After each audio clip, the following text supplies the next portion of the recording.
অসংখ্য অভিভাবক যারা রোজগার করে, ওদের বক্তব্য হলো স্ত্রী সন্তান ছেলে পেয়ের জন্য হুজুর এই যে এত মিথ্যা, এত সুদ, এত কিস্তি, এত হারাম, জীবনে এত ঠকবাজি করছি, বাটপারি করছি, 2 নম্বরই করছি, অবৈধ কত রোজগার করছি, মিথ্যা বলছি, ঠিক মতো নামাজ পড়ি নাই, ঠিক মতো আল্লাহকে সেজদা দেই নাই, জামাতে নামাজ পড়ি নাই, কত কিছু ছেড়ে দিছি জীবনে শুধু এই জিফুত বউ বাচ্চার এদের সুখের জন্য।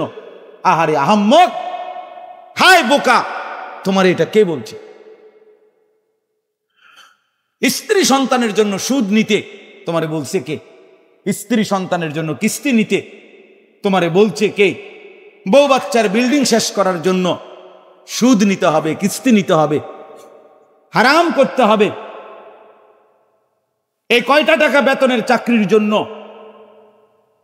সামান্য কয় টাকা দিয়ে সংসার চলবে এটুকুর জন্য জোহরের নামাজ, আসরের নামাজ, জলজ্জান্ত 2 ওয়াক্ত নামাজ ফরজ, এই ফরজ নামাজ, জামাত নামাজ অফিসের কারণে, চাকরির কারণে, ডিউটির কারণে ছেড়ে দিতে হবে। কে অনুমতি দিছে এটা? 18,000 টাকা বেতনের জন্য আল্লাহকে ছেড়ে দিলেন, 40,000 টাকা বেতনের জন্য আল্লাহকে ছেড়ে দিলেন। 40,000 টাকা দিয়েই তো অভাব পূরণ হবে, প্রয়োজন পূরণ হবে। তাইলে আমরা তো সবাই ভাবি, কতজন প্রত্যেকেই প্রত্যেকের পরিকল্পনা সাজাই, কিন্তু শেষ পর্যন্ত তো কার্যকর হয় মালিকের ফয়সালা। জীবনটা তো এমনই।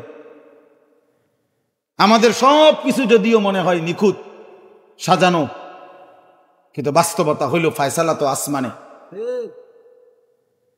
বাচ্চা যেন রাস্তায় অ্যাক্সিডেন্ট না হয়, বাচ্চা যেন রাস্তায় কোনো ক্ষতিগ্রস্ত না হয়, তো মা তো নিজেই বাচ্চাকে স্কুলে, প্রতিষ্ঠানে মাই তো দিয়ে আসছে, বাবাই তো দিয়ে আসছে, স্কুলের গেটের ভিতরে ঢুকায় দিছে। আবার তারা জানে নির্ধারিত সময়ে স্কুলের গেটে দাঁড়ায় আছে, বাচ্চা এখন বের হবে, যাতে করে রাস্তায় কোনো অ্যাক্সিডেন্ট না হয়, অটোতে, সিএনজিতে, গাড়িতে। এজন্য আপন মা, আপন বাবাই তো দাঁড়ায়া বাচ্চাটাকে আবার বাসায় নিয়ে যাবে। তাহলে মা বাবার প্ল্যান, প্রোগ্রাম, পরিকল্পনা তো হলো নিজের হাতে স্কুলের ভবনে গেটের মধ্যে ঢুকায় দিলাম, নিজে আইসাই আবার গেট থেকে নিয়ে যাব, আর ভিতরে তো নিরাপদই। কিন্তু আসমানওয়ালা ফয়সালা দেখাইলো, রব দেখাইলো যে তোমাদের সবার উপস্থিতিতে, তোমাদের সবার পরিকল্পনার ভিতরে কার্যকর হয় আমার ফয়সালা, আমার ফয়সালা। কি পরিমাণ পাষাণ দিল, কলিজা যার পাথর, তার চোখ দিয়েও পানি ঝরেছে এমন নির্মম দৃশ্য দেখে। জলজ্জন্ত এই বাচ্চাগুলো এই বিমান বিধ্বস্ত হওয়ার পরে কি পরিমাণ তরফাইছে, আগুনে পুড়ে গেছে। আহা, 12 বছর 10 বছরের এমন সন্তান কি পরিমাণ ছটফট করে মারা গেছে, মনে করেন। সবই আমাদের জীবনের অংশ। তো এই সব বিষয়েই ইসলামের মধ্যে পূর্ণাঙ্গ দিক নির্দেশনা আছে। কোনো একজন বা কোনো একজন কেউ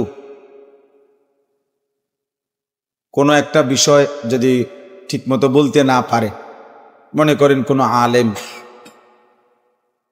তাই বলে এটা ভাবার কোনো সুযোগ নাই যে ইসলামের মধ্যে এটা নাই। আমাদের দেশে অনেক সময় অনেক বুদ্ধিজীবী পণ্ডিত 2-1 কোনো কারো কাছে কোনো কিছু জিজ্ঞেস করে ঠিকমতো কোনো সমাধান বুঝতে না পারলে বলে যে না, হুজুররা কিছুই জানেন। বাস্তবতা হলো এটা পৃথিবীর সব ভাষাতেই স্বীকৃত, সব জ্ঞানে, আমাদের ইসলামী জ্ঞানেও, যে লিকুল্লি ফান্নিন রিজাল, প্রত্যেক বিষয়েই অভিজ্ঞ দক্ষ লোক রয়েছে। আপনাকে তাকে জিজ্ঞেস করতে হবে, জানতে। সব বিষয়েই ইসলামের মধ্যে পূর্ণাঙ্গ দিক নির্দেশনা আছে। কোরআনে দিক নির্দেশনা আছে, কিন্তু নিয়ম হলো এক মজলিসে বসে একবারে সবটা বলে ফেলতে হবে, এটা জরুরি না, এটা জরুরি না। বরং পরিবেশ পরিস্থিতি প্রয়োজন চাহিদা এর ভিত্তিতে ভিন্ন ভিন্ন মজমায় পৃথক পৃথক আলাদা আলাদা বিভিন্ন বিষয়ে আলোচনা করা, এটা স্বাভাবিকতারই একটা কি নিয়ম। কোরআনুল কারীম ইচ্ছে করলে পুরা 30 পারা একসাথে নাজিল হতে পারত, কিন্তু আল্লাহ তাআলা এটা না করে 23 বছরে ধীরে ধীরে নাজিল করছে। এই জন্য আমরা অনেক সময় এটা বলার উদ্দেশ্য হলো যে ইসলাহী মজলিসে আসছি, মনে করেন ব্যক্তির সংশোধন, ব্যক্তি জীবনের উপরে কিছু কথা বললাম বা বলা হলো, তো কেউ ভাবলো যে এইটা তো কইল না, এইটা তো কইল না, এইটা একটা বদ অভ্যাস। তাহলে আপনি কি বুঝাইতে চাইছেন যে 1 ঘন্টার মধ্যে দায়িত্ব হলো পুরা 23 বছরের ইসলাম পুরাটা পেশ করা? কি বলেন? এখন এটাই এখন আমার জিম্মাদারি যে এই 1 ঘন্টাতে আমি রাসূলুল্লাহ সাল্লাল্লাহু আলাইহি সাল্লামের পুরা 23 বছরের সবটা কথা পেশ করতে হবে নাকি? এটা যুক্তির কথা কোনো? তাইলে এটা একটা কারণে বললাম যে আমি হজ্জের সফরে, তা আমারে আপনার অন্য কোম্পানির লোক একটা আমার পরিচিত, ওনারা আমারে নিয়ে গেছে একদিন ওনাদের কোম্পানির প্রায় 187 জন হাজি হজের 3-4 দিন আগে, যে হুজুর আপনি আমাদেরকে হজ্জের একটু প্রশিক্ষণমূলক কিছু কথা ওনাদেরকে একসাথে বলবেন। ঠিক আছে, চলেন। তো আসরের নামাজের পরে আমি গেছি, তো আসরের নামাজের পরে অনেক টাইম, প্রায় 2.5 ঘন্টা 3 ঘন্টার সময় ওইখানে, তো 1.5-2 ঘন্টা আমি হজ্জের সব কথাবার্তা, সামনে যে মিনা আরাফা মুজদালিফা যা যা করতে হবে হজ্জের কার্যাবলী এটি বলছি, বলে শেষ করলাম। তা এখন আমি দোয়া করুন, একজন ভদ্রলোক হাজি উনি আমার দাঁড়াইয়া বলল, হুজুর একটা প্রশ্ন ছিল। আমি জি বলেন। অনেক কিছুই তো বললেন, দিন কায়েমের কথা তো বললেন না।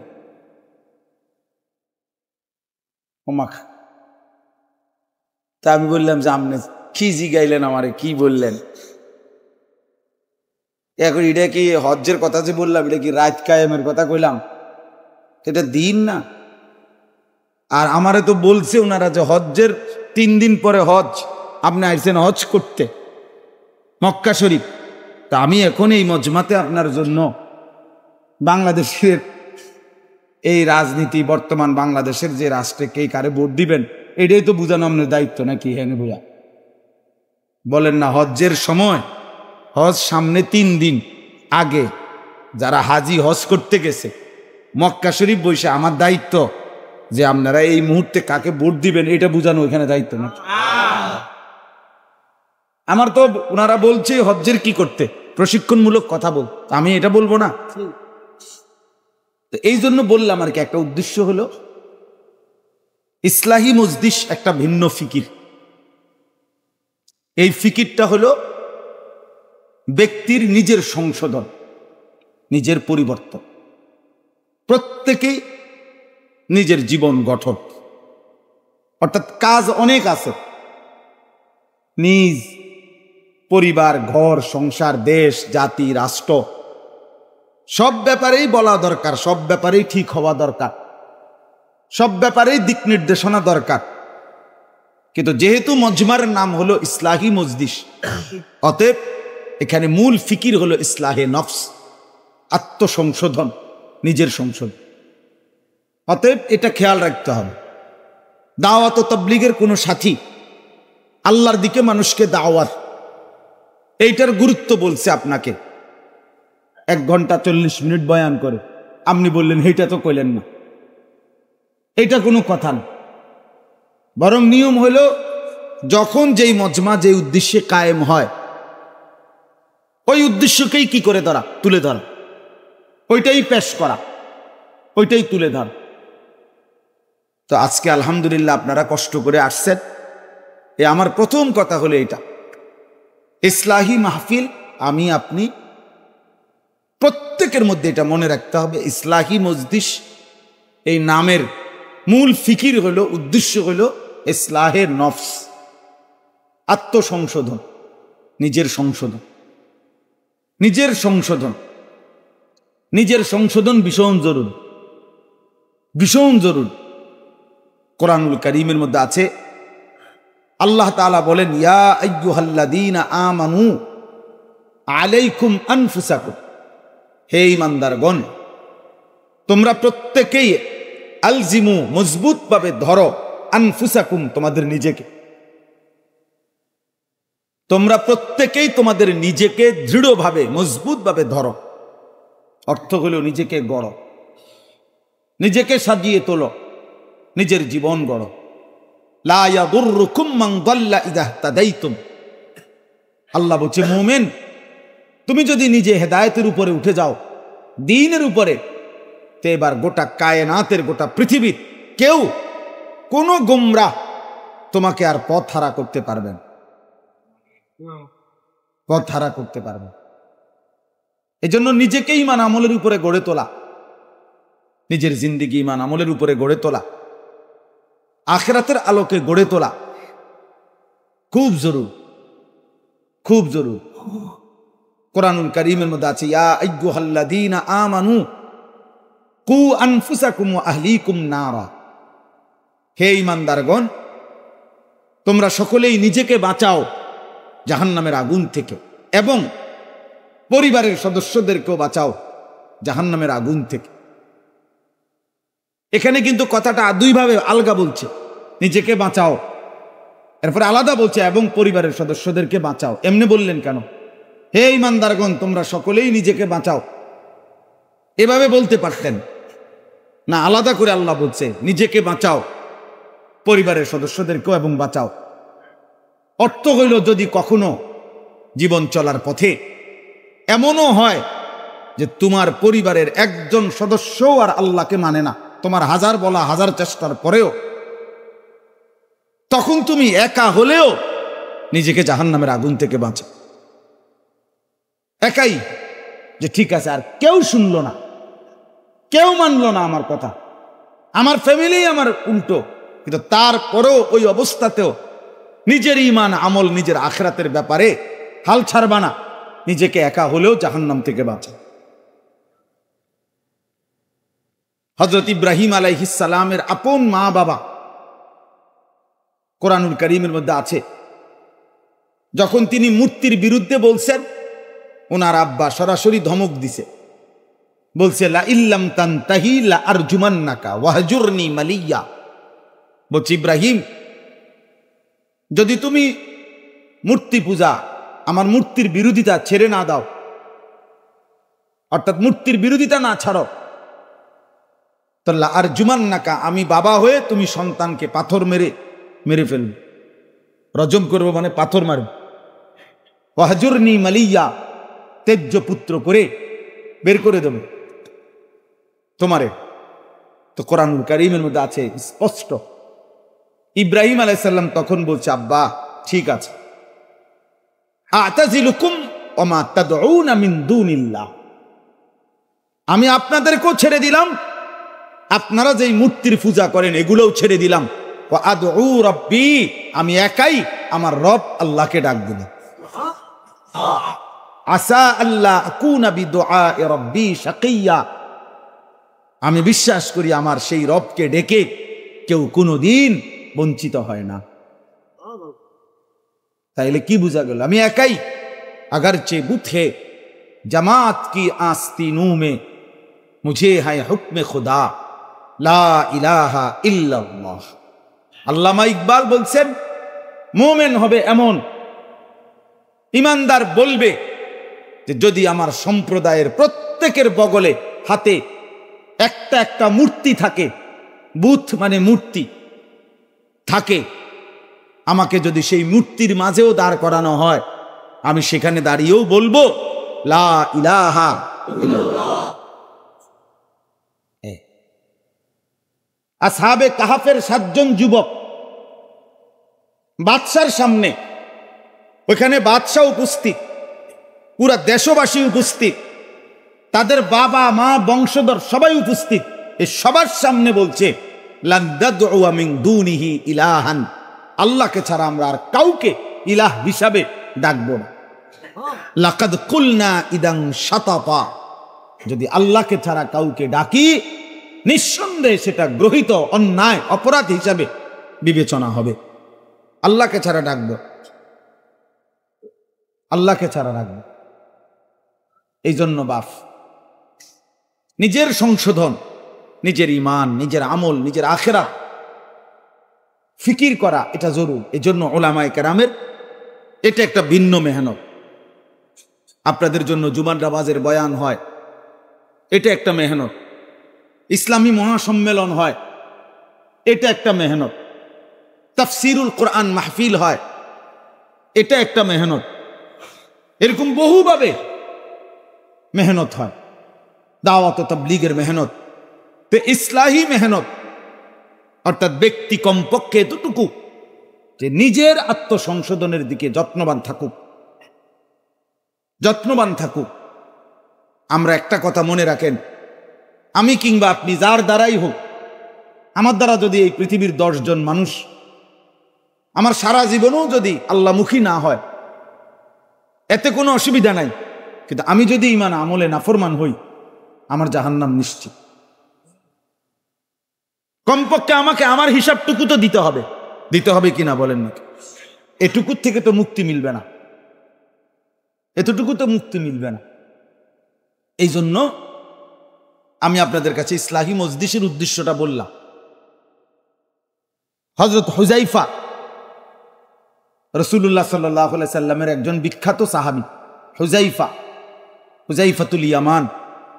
এই সাহাবী নবীজি সাল্লাল্লাহু আলাইহি সাল্লামকে একদিন জিজ্ঞেস করছিলেন, ইয়া রাসূলুল্লাহ, জীবন চলার পথে, আল্লাহর পথে চলতে গিয়ে যদি কখনো এমন হয় যে আমার সাথে আর কাউকে পাচ্ছি না, প্রতিটা দল, প্রতিটা মতবাদ, প্রতিটা ব্যক্তি, সম্প্রদায়, গোত্র সবাই আল্লাহর নাফরমানি করছে, আমি একাই হয়ে গেলাম, তখন আমি কি করব? হাদিসে কথা স্পষ্ট আছে, আল্লাহর নবী সাল্লাল্লাহু আলাইহি সাল্লাম বলছেন, ফাতাজিলিল ফিরাকা কুল্লাহা, তুমি সব দল, সব ফিরকা, সবগুলো ছেড়ে দাও, একাই তুমি। আল্লাহর নবী সাল্লাল্লাহু আলাইহি সাল্লাম বলছেন, ওয়ালাউ আন তাআদ্দা বিআসলি শাজারাতিন, প্রয়োজনে তুমি একাই গাছের শিকড় গোড়ালি মাড়ির দাঁত দিয়া কামড়াইয়া ধরবা, আর আল্লাহর দ্বীনের উপরে মজবুত থাকবা। প্রয়োজনে একাই, একাই, আর কেউ নাই মনে করো, তবু আল্লাহর নাফরমানি করো, তবু আল্লাহকে ছেড়ো না, তবু আল্লাহর নাফরমানি করো, তুমি একাই হও। এই জন্য বাপ আল্লাহ নবী সাল্লাল্লাহু আলাইহি ওয়াসাল্লাম বলছেন, যখন দেখবে লোভ প্রত্যেক বিষয়ে মানুষের বেড়ে গেছে, মানুষ লোভের গোলাম হয়ে গেছে, মানুষ নিজের ইচ্ছা কামনা বাসনার অনুসরণকারী হয়ে গেছে, যখন দেখবে প্রত্যেকেই নিজ মতের উপরে খুশি, নিজ মতের উপরেই বড়াই করছে, ফাদাইল আওয়াম, আল্লাহর নবী বলছে, তখন তুমি তোমার একাই, ফাআলাইকা বিখাসাতি নাফসিক, তুমি তোমার একাই নিজের ব্যাপারে যত্নবান হও, ও দাইল আওয়াম, আওয়াম সর্বসাধারণকে ছেড়ে দাও। তার মানে গোটা দুনিয়া প্রয়োজনে ছেড়ে দিতে পারবা, তো নিজেকে ভুলে যাওয়া, নিজের ঈমান, নিজের আমল, নিজের আখিরাতকে ভুলে যাওয়া কোনো অনুমতি নেই। আজকে আমরা এইটাও বুঝি না। অসংখ্য অভিভাবক যারা রোজগার করে, ওদের বক্তব্য হলো স্ত্রী সন্তান ছেলে পেয়ের জন্য হুজুর এই যে এত মিথ্যা, এত সুদ, এত কিস্তি, এত হারাম, জীবনে এত ঠকবাজি করছি, বাটপারি করছি, 2 নম্বরই করছি, অবৈধ কত রোজগার করছি, মিথ্যা বলছি, ঠিক মতো নামাজ পড়ি নাই, ঠিক মতো আল্লাহকে সেজদা দেই নাই, জামাতে নামাজ পড়ি নাই, কত কিছু ছেড়ে দিছি জীবনে শুধু এই জিফুত বউ বাচ্চার এদের সুখের জন্য। আহারে আহাম্মক, হায় বোকা, তোমার এটা কে বলছে? স্ত্রী সন্তানের জন্য সুদ নিতে তোমারে বলছে কে? স্ত্রী সন্তানের জন্য কিস্তি নিতে তোমারে বলছে কে? বউ বাচ্চার বিল্ডিং শেষ করার জন্য সুদ নিতে হবে, কিস্তি নিতে হবে, হারাম করতে হবে। এই কয়টা টাকা বেতনের চাকরির জন্য, সামান্য কয় টাকা দিয়ে সংসার চলবে এইটুকুর জন্য জোহরের নামাজ, আসরের নামাজ, জলজ্জান্ত 2 ওয়াক্ত নামাজ ফরজ, এই ফরজ নামাজ, জামাত নামাজ অফিসের কারণে, চাকরির কারণে, ডিউটির কারণে ছেড়ে দিতে হবে। কে অনুমতি দিছে এটা? 18,000 টাকা বেতনের জন্য আল্লাহকে ছেড়ে দিলেন, 40,000 টাকা বেতনের জন্য আল্লাহকে ছেড়ে দিলেন। 40,000 টাকা দিয়েই তো অভাব পূরণ হবে, প্রয়োজন পূরণ হবে। তাইলে আমরা তো সবাই ভাবি, কতজন প্রত্যেকেই প্রত্যেকের পরিকল্পনা সাজাই, কিন্তু শেষ পর্যন্ত তো কার্যকর হয় মালিকের ফয়সালা। জীবনটা তো এমনই। আমাদের সব কিছু যদিও মনে হয় নিখুঁত সাজানো, কিন্তু বাস্তবতা হইল ফয়সালা তো আসমানে। বাচ্চা যেন রাস্তায় অ্যাক্সিডেন্ট না হয়, বাচ্চা যেন রাস্তায় কোনো ক্ষতিগ্রস্ত না হয়, তো মা তো নিজেই বাচ্চাকে স্কুলে, প্রতিষ্ঠানে মাই তো দিয়ে আসছে, বাবাই তো দিয়ে আসছে, স্কুলের গেটের ভিতরে ঢুকায় দিছে। আবার তারা জানে নির্ধারিত সময়ে স্কুলের গেটে দাঁড়ায় আছে, বাচ্চা এখন বের হবে, যাতে করে রাস্তায় কোনো অ্যাক্সিডেন্ট না হয়, অটোতে, সিএনজিতে, গাড়িতে। এজন্য আপন মা, আপন বাবাই তো দাঁড়ায়া বাচ্চাটাকে আবার বাসায় নিয়ে যাবে। তাহলে মা বাবার প্ল্যান, প্রোগ্রাম, পরিকল্পনা তো হইল নিজের হাতে স্কুলের ভবনে গেটের মধ্যে ঢুকায় দিলাম, নিজে আইসাই আবার গেট থেকে নিয়ে যাব, আর ভিতরে তো নিরাপদই।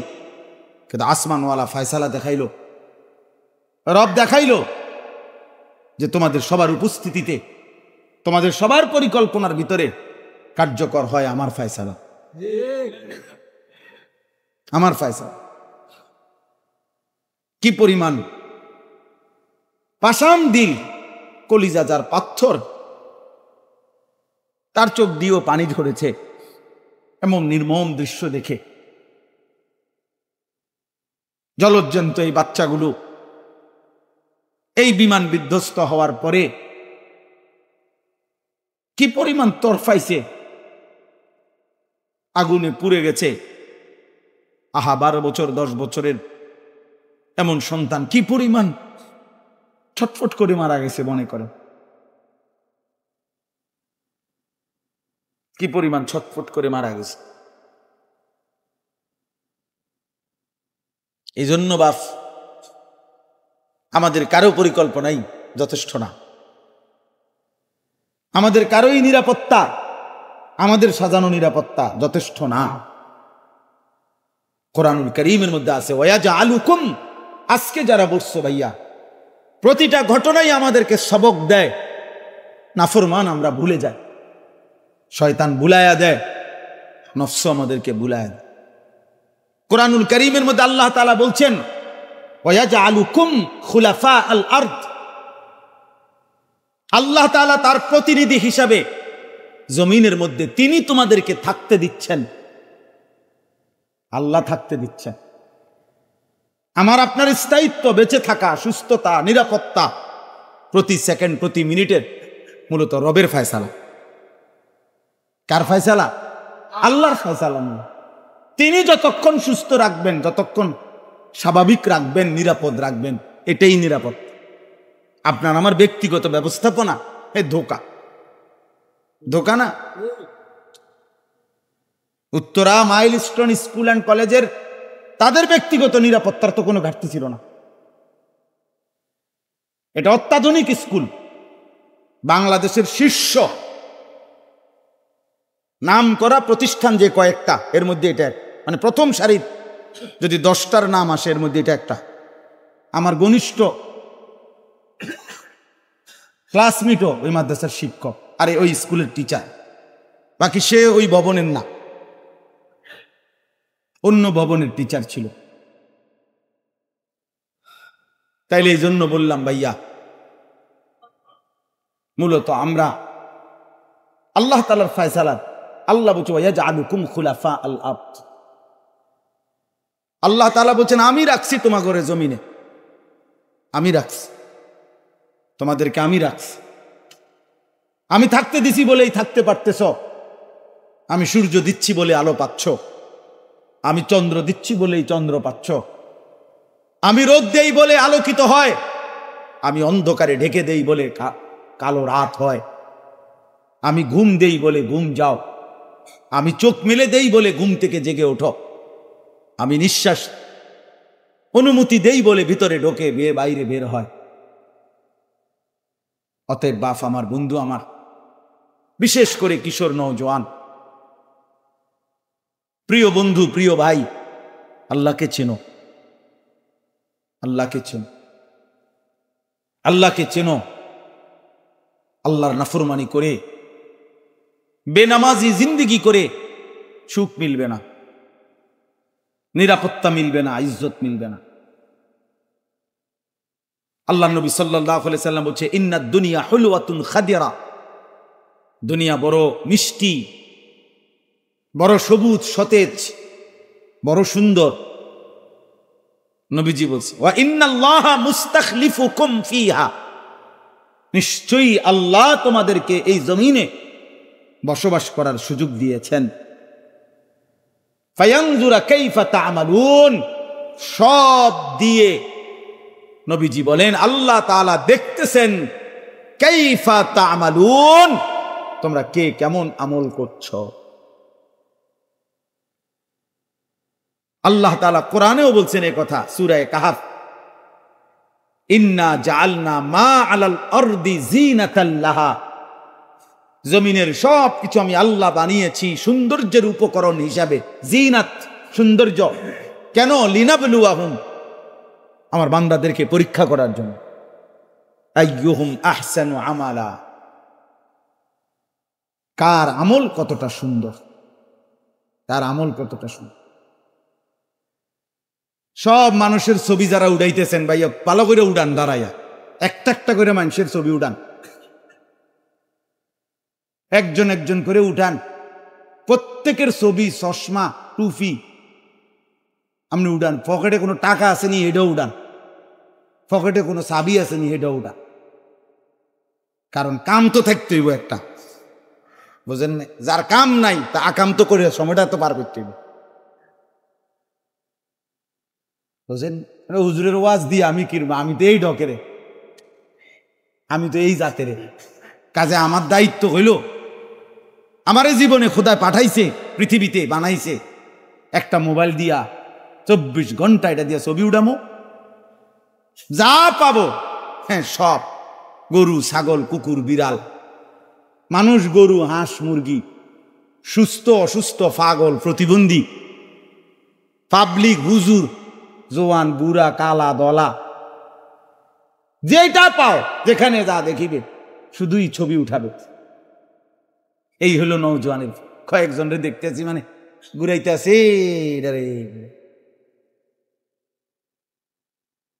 আস্তাগফিরুল্লাহ, কারে বলে, কারে বলে, কি বলে, কবরও নাই, উনি ওনার ছবি উঠানি, এগুলো কেউ দেখে না মিয়া, একেবারে ফালতু, কেউ দেখে না এগুলো। আপনার মোবাইলে মানুষের ছবি চাওয়ানোর দরকার, তার নিজের মোবাইলের টি চায় কে? তার মোবাইলেই তো ভরপুর, জিন্দেগিটাই দিয়ে দিছে আমরা। 14 বছরের ছেলে, মোবাইলের দাম 1,15,000 টাকা, 1,15,000 আমার দেখাইছে।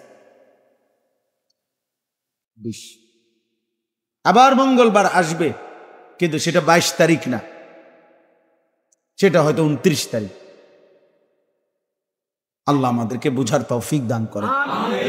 আমার বাপ, আমার ভাই, তাহলে প্রথম কথা আমি এটুকুর বললাম, ইসলাহে নফস, নিজের সংশোধন, নিজের দিকে তাকানো, নিজের দিকে কমপক্ষে ফেরা, নিজের দিকে ফিরা অর্থাৎ নিজের দিকে খেয়াল করা। ওয়াল তানজুর নাফসুম মা কদ্দামাত লিগাদ, আল্লাহ বলছে মুমিন আমি তোমাকে বলছি তুমি খেয়াল করো আজকের দুনিয়া থেকে তুমি নিজে, নাফসুন তোমরা প্রত্যেকেই, প্রতিটা নফস, প্রতিটা ব্যক্তি, প্রতিটা আত্মা আজকের দুনিয়া থেকে আগামী কালকের আখিরাতের জন্য কি পাঠালো। এই একটাই আয়াত কোরআনে, যেই আয়াতে আল্লাহ তাআলা ইত্তাকুল্লাহ, আল্লাহকে ভয় করো, এই কথা দুইবার বলছে। এটা একটাই আয়াত, ইয়া আইয়ুহাল্লাযীনা আমানুত্তাকুল্লাহ ওয়াল তানজুর নাফসুম মা কদ্দামাত লিগাদ ওয়াত্তাকুল্লাহ ইন্নাল্লাহা খাবীরুম বিমা তা'মালুন। হে মুমিন, হে ঈমানদার, ইত্তাকুল্লাহ, আল্লাহকে ভয় করো।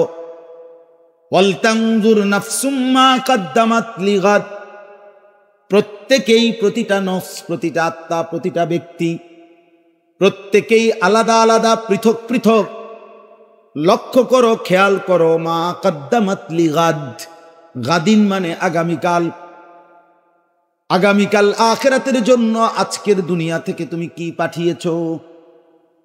তাফসীরের মধ্যে লিখছে দুনিয়ার প্রথম দিন থেকে ইসরাফিলের ফু পর্যন্ত আখিরাতের তুলনায় এই পুরাটাই হচ্ছে একদিন, আর আখিরাত আগামীকাল। দুনিয়া পুরাটাই যেন আজ, আখিরাত আগামীকাল। আজকের দিন থেকে আগামী দিন পৌঁছতে যেটুকু ব্যবধান, আখিরাত আর এতটুকু ব্যবধান।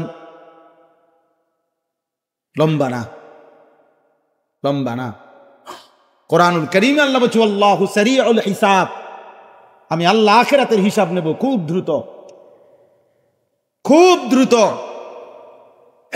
কালামহিল বাসার, আরেক আয়াতে আছে আল্লাহ বলছে আমার হিসাব হবে কালামহিল বাসার, চোখের পলকের মতো।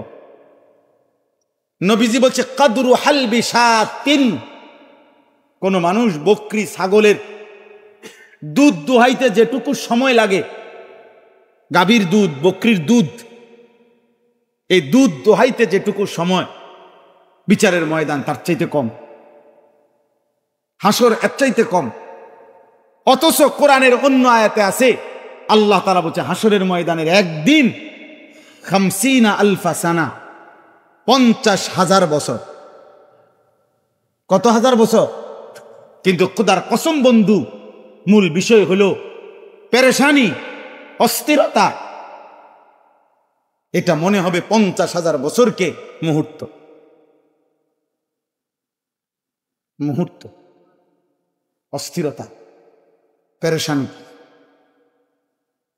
এই জন্য বললাম আল্লাহ তাআলা বলছেন নফসুন, প্রতিটা নফস, প্রতিটা ব্যক্তি, আমিও আপনিও, জওয়ানও বুড়াও, শিক্ষিত অশিক্ষিত, পাবলিক হুজুর, সবাই আমরা আলাদা আলাদা ভাবে নিজের হিসাব করা, নিজের হিসাব করা।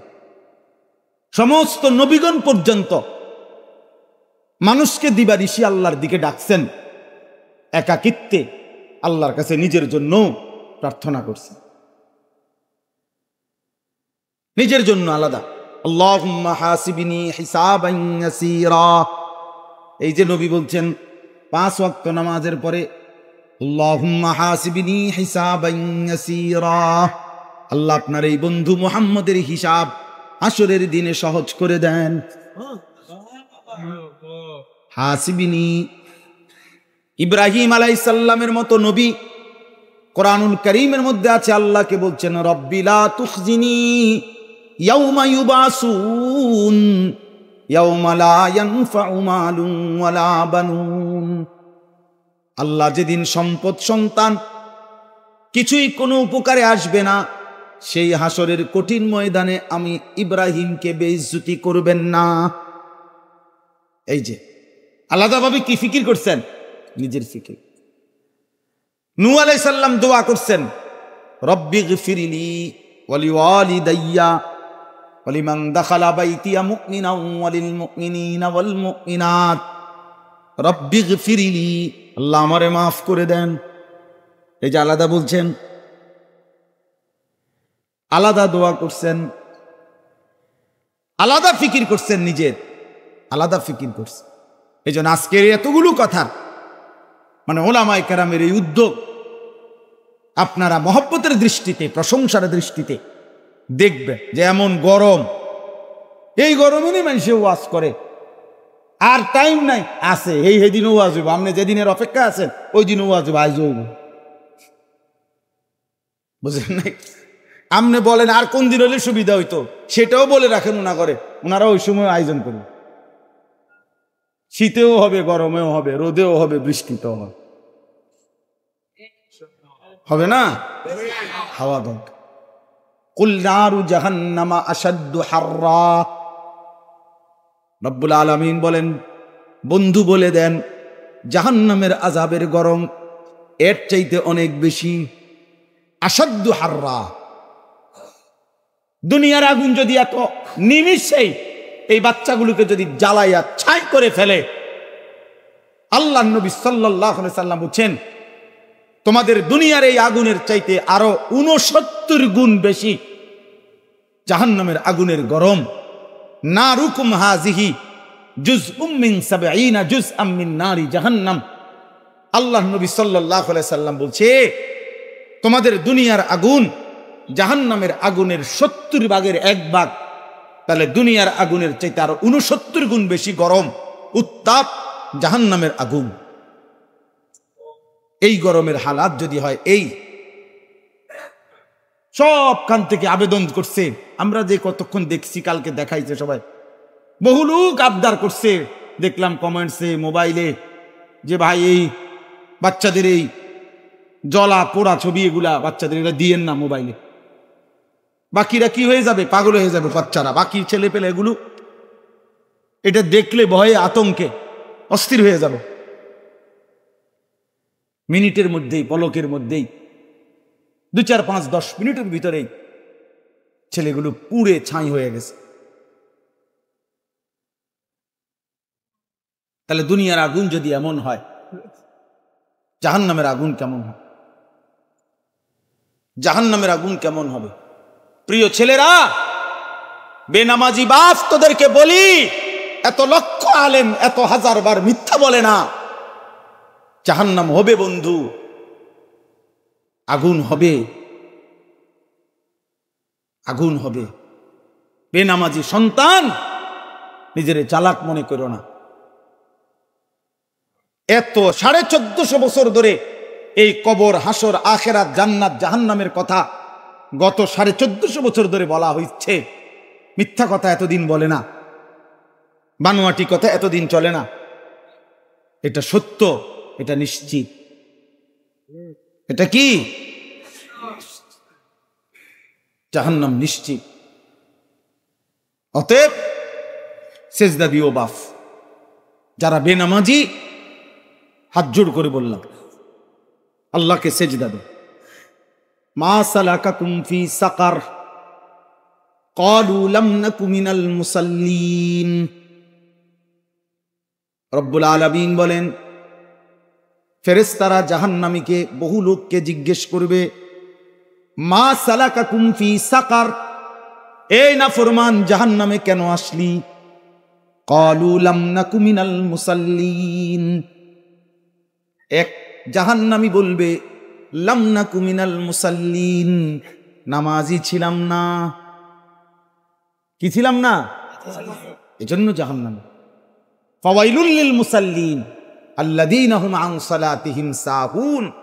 আল্লাহ বলছে শুধু নামাজ ত্যাগ না, নামাজ পড়ছে কিন্তু অলসতা করছে, যথাসময়ে নামাজ পড়ে নাই, জামাতে নামাজ পড়ে নাই, ঠিক মতো নামাজ পড়ে নাই। একটার নামাজ 4টা বাজে, 4টার নামাজ 9টা বাজে। অর্থাৎ সবসময় নামাজকে বিলম্ব করে, দেরি করে, অবহেলা করে, তুচ্ছ তাচ্ছিল্য করে নামাজ পড়ছে, আল্লাহ বলছে তাদের জন্য ওয়াইল নামক জাহান্নামের গর্তে গুহায় আমি আল্লাহ আযাব নির্ধারণ করে রাখছি। বেনামাজি না মিয়া, বেনামাজি তো আলোচনাই নাই। নামাজ পড়ার মধ্যেও যারা অলসতা করছে পইরা ফাখালাফা মিন বাদিহিম খালফুন আদাউস সালাহ ওয়াত্তাবাউশ শাহওয়াত ফাসাউফা ইয়ালকাউনা গাইয়া। আল্লাহ বলে সবচেয়ে নিকৃষ্ট মানুষ তারা যারা তাদের নামাজ নষ্ট করে এবং মনের ইচ্ছা মতো চলে, আমি তাদেরকে জাহান্নামের সবচেয়ে দুর্বিষহ গর্ত, আযাবের সবচেয়ে ভয়ঙ্কর গর্ত গাই, সেই গর্তের মধ্যে ছুঁড়ে মার। এখানে তাফসীরের মধ্যে আছে যারা নামাজ নষ্ট করে, এ কথার অর্থ লাইসাল মুরাদু আন্নাহুম তারাকুস সালাতা বিল কুল্লিয়া, অর্থাৎ এটা এই অর্থ নয় যে যারা টোটালি নামাজ পড়ে না তারা উদ্দেশ্য নয়, বরং যারা নামাজ পড়ে কিন্তু পড়িয়াও নষ্ট করে। এর কথার তিন অর্থ তাফসীরে লিখছে। এক, যারা নামাজকে সর্বদা বিলম্ব করে পড়ে। দুই, নামাজের ফরজ ওয়াজিব সুন্নাত যারা ঠিক মতো করে আদায় করে না। তিন, যারা নামাজকে সর্বদা জামাত ত্যাগ করে। আল্লাহ তাআলা বলছে তারা নামাজ নষ্ট করে, মানে পয়রাও কি করে, মূলত নষ্ট করে। তাদেরকে আমি আল্লাহ জাহান্নামের নিকৃষ্ট গাই গর্তে ছুঁড়ে মারব। তো বেনামাজিরে কি করবে বলো না ভাইয়া? বেনামাজিরে কি করবে? আল্লাহর নবী সাল্লাল্লাহু আলাইহি সাল্লাম বলছে তিলকা সালাতুল মুনাফিক, ওই নামাজ মুনাফিকের নামাজ। ইয়ারকুবু ইয়াগরুবুশ শামস তাগরুবুশ শামস, যে অপেক্ষা করতে থাকে আসরের নামাজের ওয়াক্তে, আরো সময় আছে, আরো সময় আছে, আরো সময় আছে, এরই মধ্যে সূর্য ডুবার কাছাকাছি হয়ে গেছে। হাত্তা কানাত বাইনা কারনাই শাইতান, সূর্য যখন ডুবার সময় হয় আল্লাহর নবী বলছে শয়তানের তখন দুইটা শিং বাহির করে শয়তান, এই দুই শিংয়ের মাঝখানে সূর্য চলে আসে। আর আল্লাহর নবী বলেন কামা ফানাক্কারা আরবাআন, ওই মুনাফিক তখন আসরের নামাজ পড়ার নামে এই সূর্য ডুবার কাছাকাছি মুহূর্তে দাঁড়াইয়া 4 রাকাতে যেন 4টা ঠোকর মারে।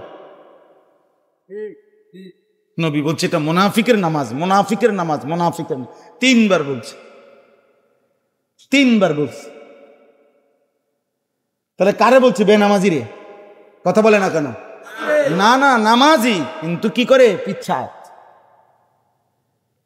তাফসীরে মাআরিফুল কোরআনে আছে হযরতে হুযায়ফা রাদিয়াল্লাহু তাআলা আনহু, তিনি এক লোককে দেখছেন, এই যার নাম একবার বললাম, এক লোককে দেখছে, উনি ওনার সামনে সে নামাজ পড়ছে, কিন্তু লোকটা রুকু সেজদার আহকাম ঠিকমতো আদায় করে নাই।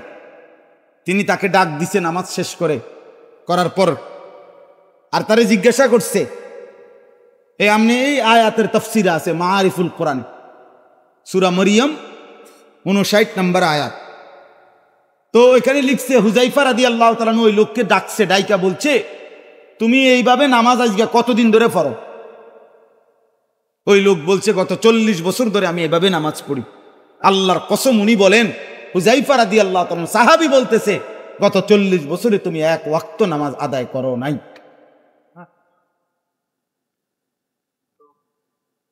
এই বাচ্চাদের মধ্যে যারা আছেন বা নামাজ পড়েন অথচ সূরা, কেরাত, দোয়া, কালাম, রুকু, সেজদা ঠিক নাই, শুদ্ধ করেন না, এই ওলামা পরিষদকে বলেন যে বিশুদ্ধ নামাজের ইন্তজাম শিখানোর, প্রশিক্ষণের ইন্তজাম করতে।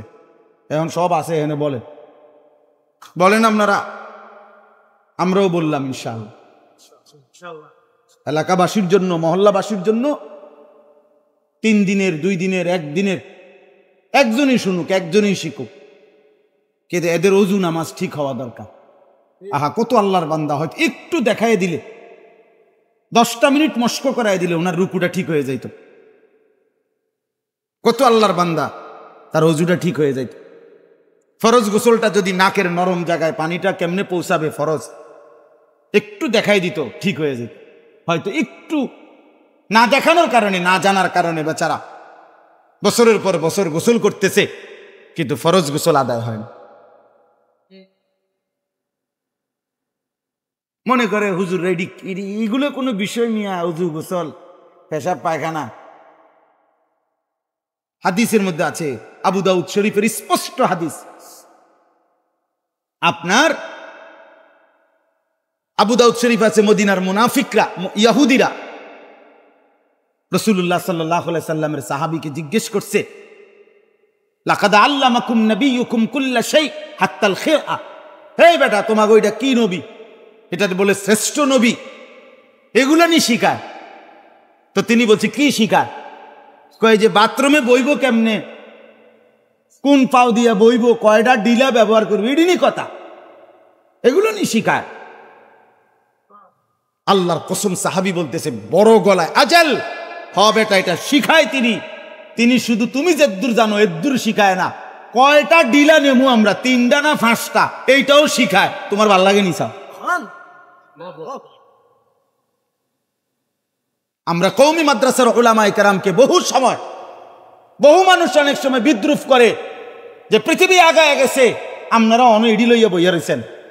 এগুলা দিন, অজু এটা দিন, গোসল এটা দিন, পাক নাফাক পবিত্রতা এটা দিনের অংশ কিনা বলেন না কেন? আল্লাহ নবী সাল্লাল্লাহু আলাইহি সাল্লাম বলছে লা তুকবালু সালাতুন বিগাইরি দুহুরিন, পবিত্রতা ব্যতীত, তুহুর ব্যতীত কোনো নামাজ কবুল হবে না। তাহলে যেই যুবক 16, 17, 18 বছরের মুসলমানের ছেলে স্কুলে পড়ে, কলেজে পড়ে, মনে করেন সে যার বীর্যপাত হয় যখন, তো সে তো ফরজ গোসল করে। কিন্তু অসংখ্য যুবক এমন আছে যে ফরজ গোসলের সময় নাকের নরম জায়গায় পানি পৌঁছানো ফরজ, সুন্নত না, ফরজ। অজুর মধ্যে নাকে পানি পৌঁছানো হলো সুন্নত।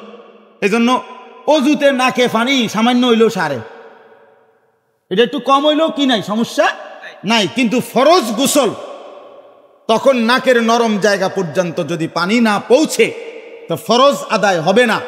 এবার যদি ওরে বঙ্গোপসাগরেও যদি সুবাইয়া আনে মাঝখানে নিয়া, তারপরও সে পবিত্র হবে না, হবে না, হবে না। তার কোনো নামাজ, শুক্রবারের নামাজ, জানাজার নামাজ, তারে যদি কাবা শরীফের ছাদে গিয়েও নামাজ পড়ে, তার এক ওয়াক্ত নামাজ, একটা সেজদা গ্রহণযোগ্য হবে না, হবে না, হবে না। দৈন্তান নয় কান্না। জি জি, তো এটা দিন না? কথা বলেন না কেন? এটা দিন না?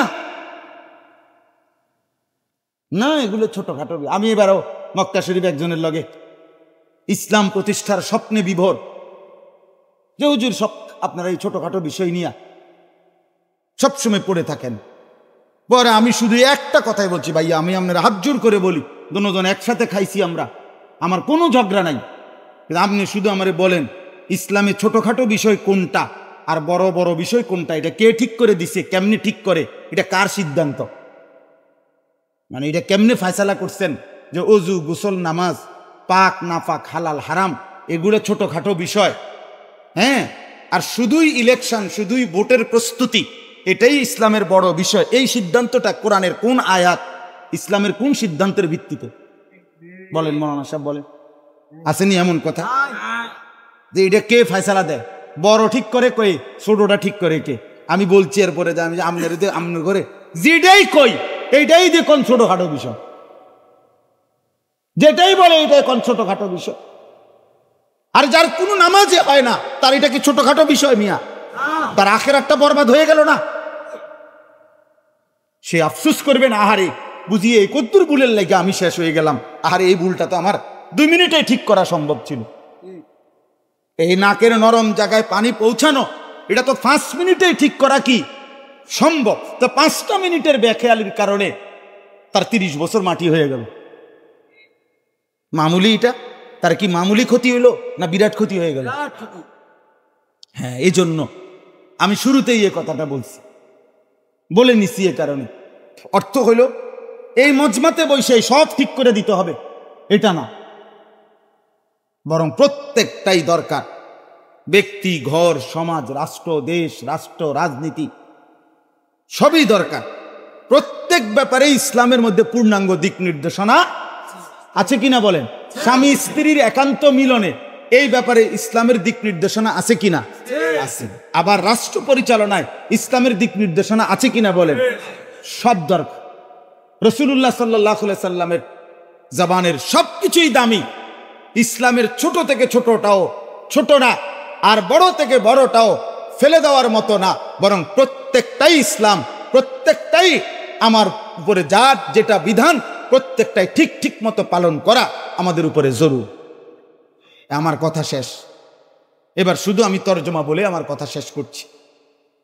আমি মূল এতক্ষণ লাগাইয়া এই কথাটাই বুঝাইতে চাইছি যে এই মজমায় আজকে যে আপনাদের কাছে আমাদের অনুরোধ, এই ওলামায়ে কেরামের এই ইন্তেজামের মূল মাকসাদ এটা যে আপনারা প্রত্যেকেই নিজের ওযু, নিজের গোসল, নিজের নামাজ, নিজের চাল চলন, নিজের আখলাক, আপনার বাজার, আপনার ব্যবসা, আপনার উপার্জন, কমপক্ষে নিজেরটা, মানে আজকের মজমার উদ্দেশ্য এটা যেন সঠিক হয়, আমার উপার্জন যেন হালাল হয়, আমার ইবাদত যেন সহি হয়, আমার ঈমান যেন বিশুদ্ধ হয়, আমার আখিরাত যেন নিরাপদ হয়, এটুকু ভাবনা ঠিক করে নেওয়া, আলেমদের থেকে জিজ্ঞেস করে নেওয়া, এই অনুভূতি যেন আপনাদের মধ্যে জাগে, এই জন্য ইসলাহি মাহফিল। কথা বুঝছেন কিনা বল? আমাদের ঢাকার একটা বড় মাদ্রাসা আছে, জামিআতুল উলুমিল ইসলামিয়া, মোহাম্মদপুর, ও বড় নামি দামি মাদ্রাসা। ওই মাদ্রাসার যিনি শেখুল হাদিস হযরত মাওলানা আবুল বাশার মোহাম্মদ সাইফুল ইসলাম, বড় বুজুর্গ আলেম, অনেক বড় লেখক এবং আলোচকও, বাকি বড় বক্তা না, কিন্তু বড় বিদগ্ধ আলেম।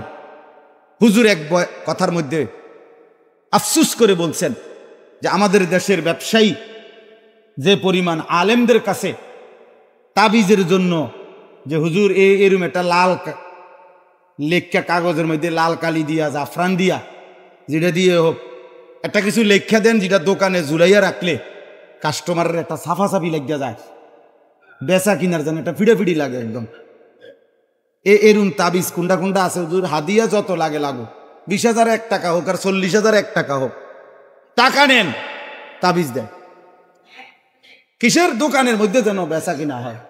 কিন্তু আমার দোকানের মধ্যে আমি যে ব্যবসা করতেছি, কোম্পানির থেকে মাল নিতেছি, কোম্পানির টাকা সুদ করতেছি, ব্যাংকের থেকে লোন নিতেছি, এলসি খুলতেছি, কোম্পানির সাথে, দোকানের সাথে, ব্যবসার সাথে, ব্যাংকের সাথে, বিদেশের সাথে আমি যেভাবে যেভাবে লেনদেনটা করছি, যা যা যেটা যেভাবে, কোনটা হালাল কোনটা হারাম, এইটা জানার জন্য হুজুর বলেন তাবিজের জন্য, দোকানে ঝুলাইয়া রাখবার জন্য লাল কাগজ, সাদা কাগজ, এটার জন্য যে পরিমাণ আসে তার 10,000-এর একজনও একটা মাসআলা যে হুজুর আমার ব্যবসার এটা হালাল না হারাম এটা বুঝার জন্য 10,000-ও একজন আসেন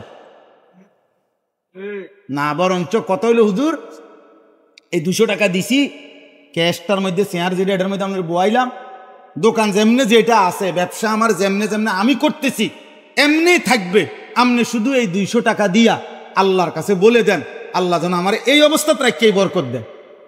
এটা আপনি আল্লাহর কাছে বাইল করে দেন, টাকায় 200 না।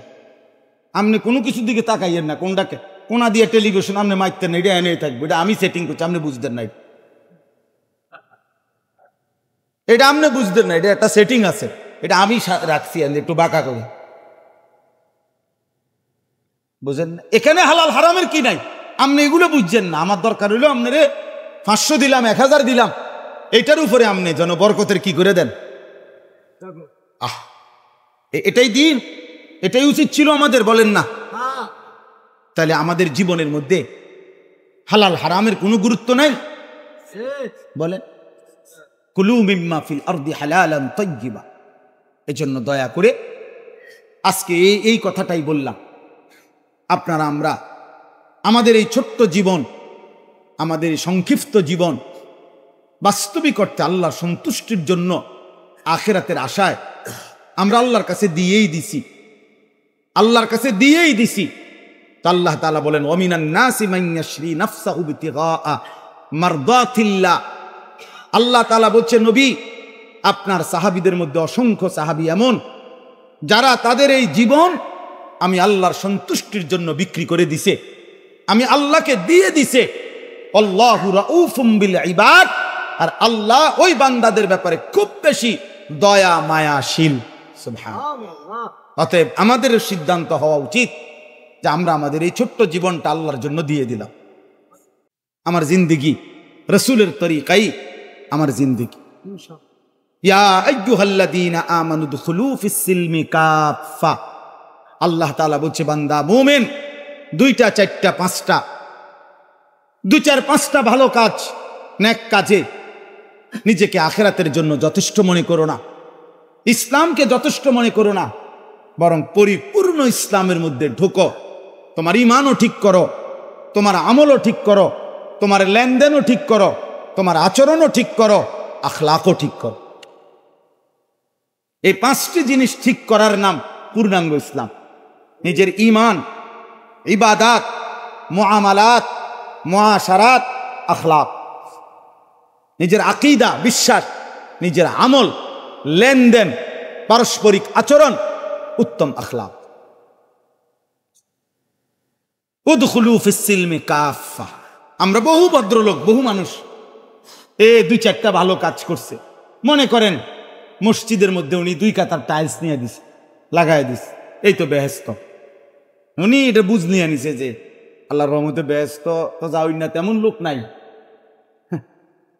আমি তো 2 কাতার টাইলস দিছে, উনি বেহেস্তে। উনি মনে করছে ইসলাম মানে, জান্নাত মানে এই 2 কাতার বেহেস্তের দাম, আরে টাইলসের দাম। 4টা সিলিং ফ্যান দিছে, বেহেস্ত 3,500 করে 14,000 টাকা বেহেস্তের দাম। বেহেস্ত মানে কি আসলে? 2টা রুম আর একটা বারিন্দা না, এই তো বেহেস্ত নাকি? এত মামুলি হয়ে গেল এটা? ইসলাম এত মামুলি? পুরা জিন্দিগি আল্লাহর হুকুমের উপরে রাখা, জীবনের সব বিষয় আল্লাহ এবং তার রসুলের অধীনে করা, এটা মুমিনের ডিউটি।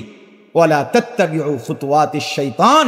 কোনো ব্যাপারে, কোনো বিষয়ে শয়তানের পথে চলো না, না ঘরে, না পরিবারে, না বাজারে, না ব্যবসায়, না দেশে, না জাতিতে, না রাষ্ট্রে, না রাজনীতিতে, না ব্যক্তি জীবনে, কোনো কিছুতেই শয়তানকে অনুসরণ করো না। আল্লাহ তাআলা বলছে ইন্নাহু লাকুম আদুউম মুবিন, সে তোমাদের প্রকাশ্য শত্রু। অতএব প্রতিটা মন্দ, প্রতিটা গুনাহ, প্রতিটা নাফরমানি, আল্লাহ রসুলের প্রতিটা বিরুদ্ধাচরণ, এটা শয়তানের রাস্তা, শয়তানের পথ। অতএব ব্যক্তি জীবনেও আমরা ইসলাম মানার চেষ্টা করি, রাষ্ট্রের সর্বোচ্চ জীবনেও ইসলাম মানার চেষ্টা করব ইনশাআল্লাহ। বিশেষ করে আজকে আবারও এই শেষ কথা, আমরা প্রত্যেকেই নিজের ঈমান আমল আখিরাতের উপরে, নিজের ঈমান আমল সৌন্দর্যের উপরে আরো যত্নবান হব, বলেন ইনশাআল্লাহ। কিশোর যুবক ভাই, অনেক গরমে অনেক কষ্ট করছো ভাই, বিশেষ করে নওজোয়ান যারা, আমি আবারও অনুরোধ করছি ভাই আমার, দুনিয়া কারো জন্য থামি থাকে না, কারো জন্য স্বার্থপর এই দুনিয়া। কারো কথা মনে করেন, দেখবেন সপ্তাহখানিক পরে এত বড় অ্যাক্সিডেন্টের কথা কারো মনে থাকতো, কারো মনে। একদিকে বাচ্চা এত বড় অ্যাক্সিডেন্টে তরফাচ্ছে, মানুষ জ্বলে পুড়ে ছাড়ছে, আর একদিকে একই জায়গায় কসাই নামের কিছু মানুষ এক বোতল পানির দাম 600 টাকা 400 টাকা দাম হাঁকাছে। হায় জালেম, কি স্বার্থপর দুনিয়া, কি স্বার্থপর। এই জন্য বললাম, কাউরে মনে রাখে না, শেষ পর্যন্ত আমরা একাই, আমিও একা, আপনিও একা, তুমিও একা। এই জন্য ইনশাআল্লাহ নিজের ঈমান আমল, নিজের আখিরাত আমরা বরবাদ করব না। প্রত্যেকটা কিশোর যুবক ভাই, স্কুলে পড়ো আর কলেজে পড়ো, ইউনিভার্সিটিতে পড়ো ভাইয়া, নিজের ওযুটা ঠিক হয় কিনা, ফরজ গোসল ঠিক মতো আদায় করতে পারো কিনা, 4 রাকাত নামাজ, 2 রাকাত নামাজে 4টা সূরা, আলহামদুলিল্লাহ সূরা, আত্তাহিয়াতু, দুরূদ শরীফ, দোয়ায়ে কুনুত, দোয়ায়ে মাসুরা, এগুলো বাস্তবিক অর্থে তোমারটা শুদ্ধ কিনা এটা ঠিক করে নিও। নিজের রুকুটা কোনো আলেমকে দেখায়ও, নিজের সেজদাটা কোনো আলেমকে দেখায়ও। নিজে যে যেখানে যাই উপার্জন করেন, চাকরি, ব্যবসা, কৃষি, হালাল না হারাম, এটা জেনে নিয়েন, এটা জেনে নিয়েন, বুঝে নিয়েন। তাইলে ইনশাআল্লাহ হালাল দ্বারাই আল্লাহ তাআলা বান্দার প্রয়োজন পূরণ করতে সক্ষম। সক্ষম কিনা বলেন? আল্লাহ তাআলা আমাদেরকে তৌফিক দান করেন, আল্লাহ আমাদের নওজোয়ানদেরকে ঈমান আমল দান করেন। আমি ব্যক্তিগতভাবে কিশোর নওজোয়ানের জন্য আলাদাভাবে খুব ফিকির করি, চেষ্টা করি আমার সাধ্য মতো। আলহামদুলিল্লাহ, আমার ব্যক্তিগত ফিকিরের একটা বিশেষ অংশ হইল নওজোয়ান উত্তম আখলাক, তার ঈমান আমল, নামাজ, রোজা, ওযু, গোসল, পাক নাফাক, আখলাক চরিত্র একটু সুন্দর হবে।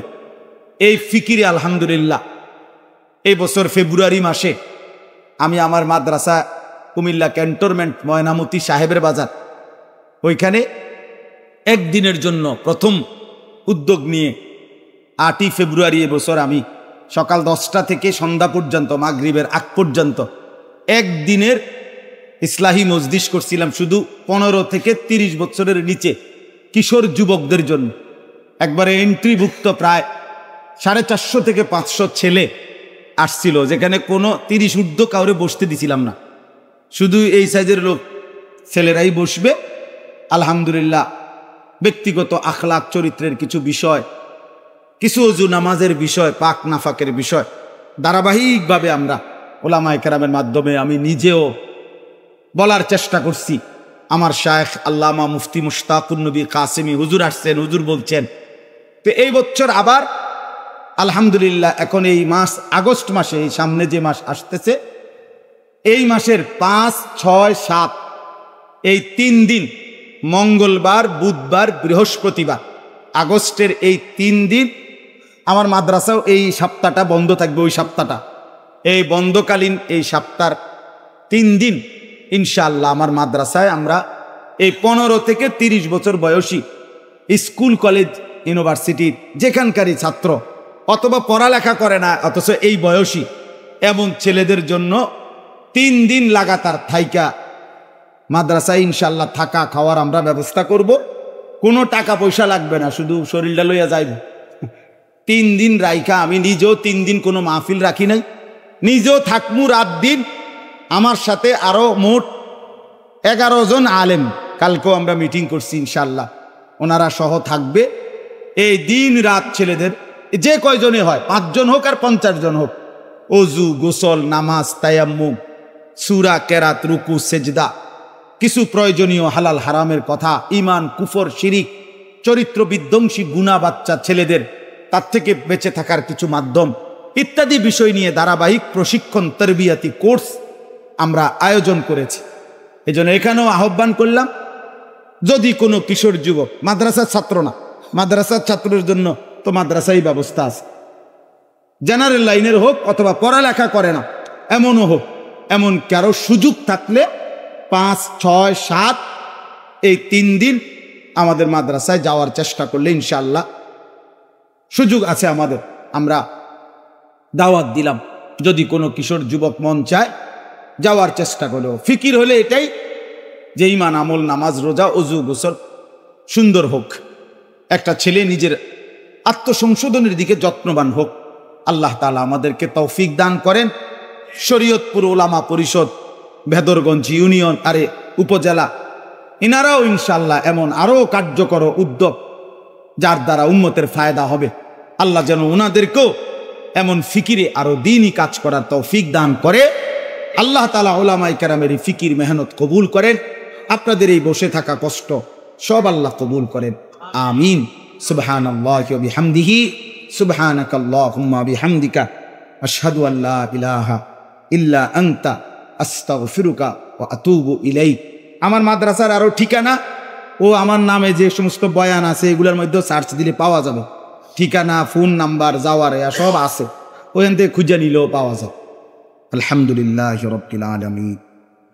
আল্লাহুম্মা আনতাস সালামু মিনকাস সালাম, তাবারাকতা ইয়া যাল জালালি ওয়াল ইকরাম, ইয়া আরহামার রাহিমিন, ইয়া আরহামার রাহিমিন, ইয়া আরহামার রাহিমিন, ইয়া আরহামার রাহিমিন। মৌলায়ে করিম আপনি মাফ করে দেন, রব্বে করিম আপনি মাফ করে দেন, মেহেরবান মৌলা আপনি মাফ করে দেন, আয় করিম আপনি মাফ করে দেন, আয় আল্লাহ আপনি মাফ করে দেন। আগামী জীবন আপনি সুন্দর করে দেন, আগামী জীবন আপনি সুন্দর করে দেন। পেছনের জিন্দেগির সমস্ত নাফরমানি মাফ করে দেন আল্লাহ, সামনের জীবন সুন্দর করে দেন। ঈমান আমল দান করেন, ইজ্জত আফিয়ত দান করেন, তাকওয়া তহারত দান করেন, হিম্মত ইস্তেকামত দান করেন, দ্বীনের উপরে থাকার চলার তৌফিক দান করেন। আল্লাহ জীবনটা সুন্দর করে গড়বার তৌফিক দান করেন।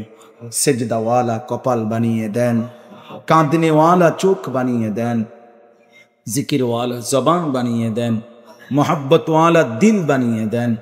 সুন্নাতওয়ালা জীবন বানিয়ে দেন।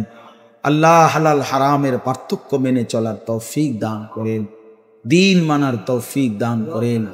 আল্লাহ নিজের ফিকির উম্মতের ফিকির করার তৌফিক দান করেন। সমস্ত কবরবাসীদেরকে মাফ করে দেন, কিয়ামত পর্যন্ত কবরের আযাব মাফ করে দেন, কবরগুলোকে জান্নাতের টুকরা বানিয়ে দেন।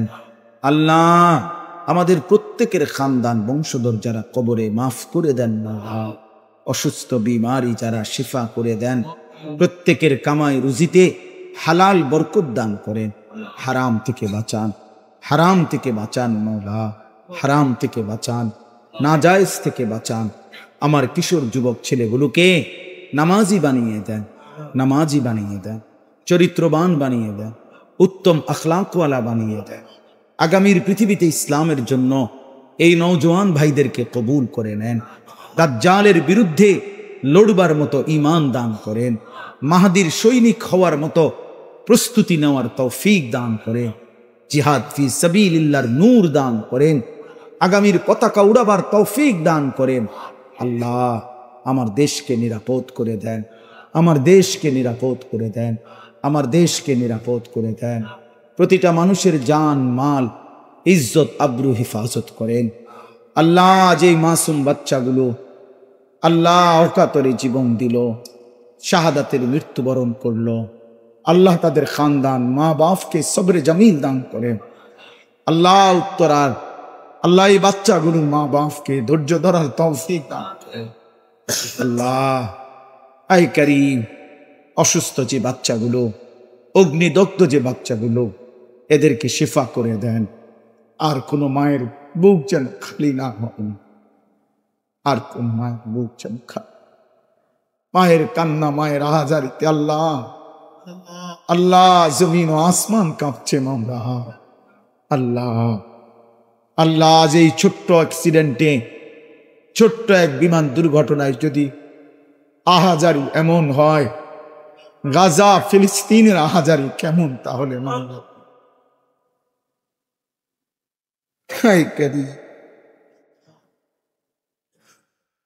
দিনের পর দিন, মাসের পর মাস যায়, বোমার আঘাতে উড়ে যাচ্ছে, মিসাইলের আঘাতে উড়ে যাচ্ছে মাওলা। আল্লাহ তাদের বিজয়ের ভোর কি হবে না মাওলা? ফিলিস্তিন কি হাসবে না? গাজার মজলুম কি হাসবে না? আয় আল্লাহ এমন একটা ভোর কখন আসবে, এমন একটা ভোর আসবে কখন যেদিন ফিলিস্তিন হাসবে, গাজার মুসলমান হাসবে মাওলা। আল্লাহ সেই ভোর দেখতে চাই মাওলা, সেই ভোর দেখতে চাই মাওলা। আল্লাহ মজলুম গাজা ফিলিস্তিনিকে বাঁচান মাওলা। ইসরায়েলের বেঈমানদেরকে ধ্বংস করে দেন, নেতানিয়াহুকে ধ্বংস করে দেন। আল্লাহ রে ফেরাউন নমরুদের মতো নমুনা বানায়া দেন, ফেরাউন নমরুদের মতো নমুনা বানায়া দেন। আল্লাহুম্মা হলিক ইসরাইল, আল্লাহুম্মা হলিক ইসরাইল, আল্লাহুম্মা হলিক ইসরাইল, আল্লাহুম্মা দাম্মির ইসরাইল, খর্রিব ইসরাইল, জলজিল ইসরাইল। ইয়া রাব্বা মুহাম্মদ উনসুর উম্মতা মুহাম্মদ। আল্লাহুম্মা খাল্লিদ মুলকানা ওয়া মামালিকাল ইসলাম। আল্লাহ প্রত্যেককে নেক মাকসাদ পূরণ করে দেন, প্রত্যেকের নেক তামান্না পূরণ করে দেন। শরীয়তপুর উলামা পরিষদ আপনি কবুল করে নেন, উলামায়ে কেরামের ফিকির কবুল করে নেন, মেহনত কবুল করে নেন, দ্বীনি তাকাজা আরো পূরণ করার তৌফিক দান করেন। ইসলাহি মজলিস কায়েম করে দেন, কবুল করে দেন। প্রতিটা মসজিদ, প্রতিটা মাদ্রাসায় ইসলাহি মজলিস আপনি চালু করে দেন। আল্লাহ আপনি রহম করেন, করম করেন। আল্লাহ গরমের মধ্যেও আপনার ঘর ছাড়ি নাই মাওলা, আপনার ঘরেই বসেছিলাম। আপনি মাহরুম করবেন না, বঞ্চিত করেন না। বয়স্ক বাবা চাচাদেরকে আরো বেশি নেক আমলের তৌফিক দান করেন। পর্দার আড়ালের মা বোনদেরকে পর্দা পুশিদা দান করেন। ছোট্ট মাসুম বাচ্চাদেরকে কবুল করে নেন। আল্লাহ প্রত্যেককে আপনার শান মোতাবেক উত্তম বিনিময় দান করেন। রব্বির হামহুমা কামা রব্বায়ানি সগীরা। সুবহান রাব্বিকা রব্বিল ইজ্জাতি আম্মা ইয়াসিফুন ওয়া সালামুন আলাল মুরসালিন ওয়ালহামদুলিল্লাহি রাব্বিল আলামিন।